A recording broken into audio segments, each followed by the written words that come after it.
ఒకానొకప్పుడు నందీశ్వరుణ్ణి పిలిచి పరమశివుడు అడిగట, నందీశ్వర, ఈ లోకంలో నీకు బాగా ఇష్టమైనవిగా ఏం కనపడుతున్నాయి అని అడిగట. ఆయన అన్నట్ట, ఇష్టము అయిష్టము అని రెండు ఉండడానికి నాకు అంతటా నువ్వే కదా కనపడుతున్నది అన్నట్ట. మరి అయితే అలా చూస్తున్న నువ్వెవరు అన్నట్ట.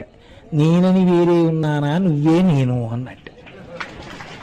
శభాష్, నువ్వు నా ఆలయ ముఖద్వారములయందు ఉండడానికి ఇందుచేత యోగ్యత పొందావన్నాడు. అందుకే అర్చకులు తప్ప వేరొకరు మధ్యలోకి వెళ్ళడానికి అధికారం లేదు. ఒకానొకప్పుడు నందీశ్వరుణ్ణి పిలిచి